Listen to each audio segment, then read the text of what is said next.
kitchen now with Chef Ken Hall. He has been a chef at many of the area restaurants, country clubs. Now he does his own thing where he's a personal chef. He can come cook for you. Big party, little party, dinner under the stars, or inside, you name it, he does it. Good to see you, Ken. Well, thank you very much for having me back again. Absolutely. So what are we making today? We are going to do flank steak with a burgundy mushroom sauce on the grill, perfect for under the stars. Just a lovely, lovely type of dinner. And I was talking earlier about entertaining and getting a lot done ahead of time. So we've obviously got this steak in a marinade.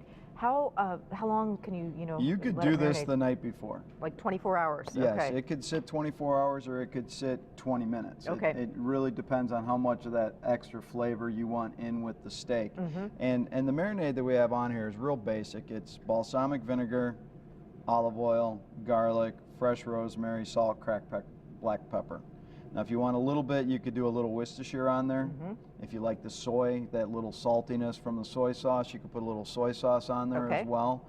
All of those, what they do is they kind of draw some of the blood out of the meat, and it starts to tenderize it. And the one thing with flank steak is all of your grains run this way. So when you cut your steak, you always want to cut across. But this would be a tough piece of meat if you didn't marinate it, if you were just to cook it medium rare, take it off and try and just cut into it like a steak.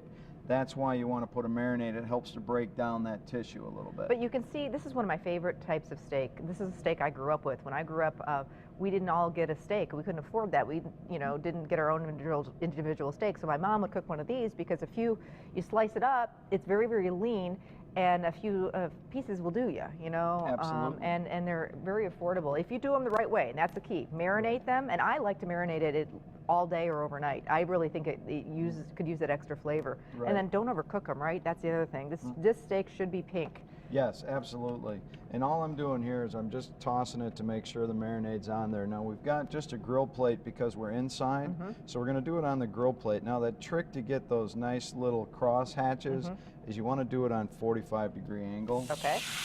What we're going to do is we're going to put it this way, and then we'll turn it this way, and that'll get our nice cross. Go ahead, and you can go right back there if you want. Thank you. Oh, that smells amazing. And then to serve this with, these are cremini mushrooms or baby portobellas.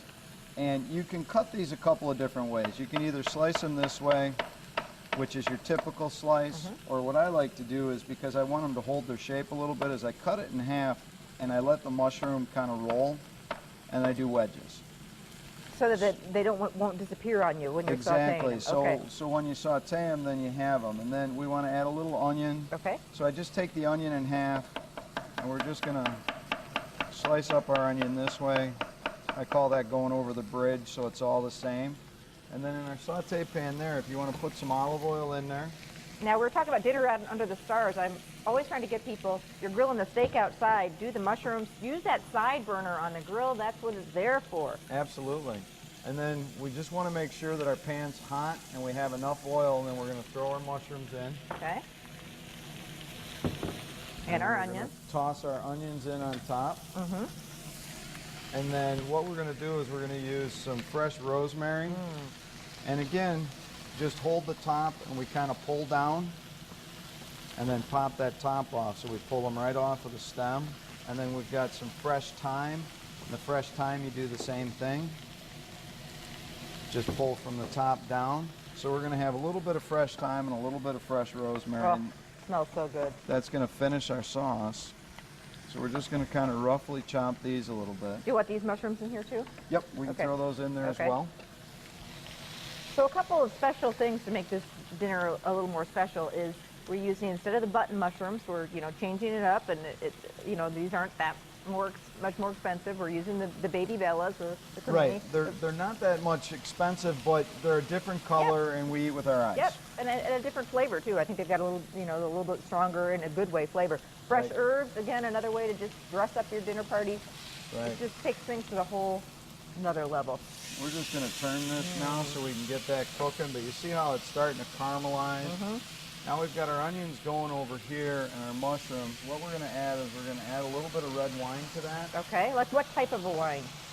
Usually a Burgundy or a Cabernet works really well for this. Okay. If you are fond of Merlot, a Merlot and mushroom sauce is just an affinity with the fresh herbs we're using, the Italian style herbs. So a dry red. A dry red. You don't want to use a sweet red for sure, or you want a dry red. Okay.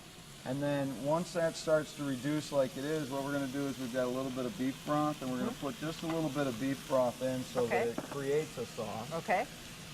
Now my little secret to this, since the marinade had a little balsamic in it, is we're going to add just a little bit of balsamic, maybe a teaspoon or so, into our sauce. Now that's going to add that surprising little sweetness to it, but also a depth of flavor in there as well. You bet, yeah. And we can go ahead and throw our fresh herbs in there. And of course a little bit of salt and some cracked pepper. Now we're going to let this reduce down. We kind of want this to be, it's not going to be a real thick sauce, right? No, but the trick to that is you got to have a little butter. Oh yeah. I'm sorry, we got to have butter. No, don't apologize to me. It's all good. I love butter. And what this butter, when it starts to boil in there, what that helps to do is that helps to bring that sauce together and give you almost a syrupy consistency where it's not too thick.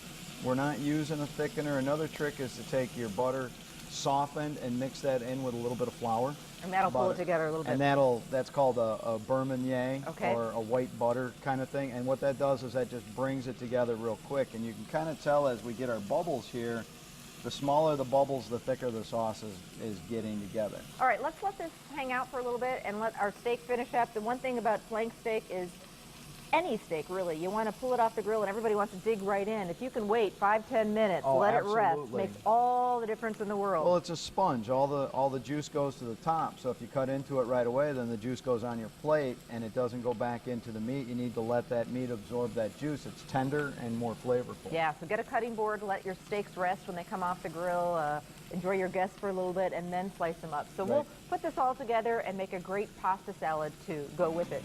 Coming up, don't go anywhere.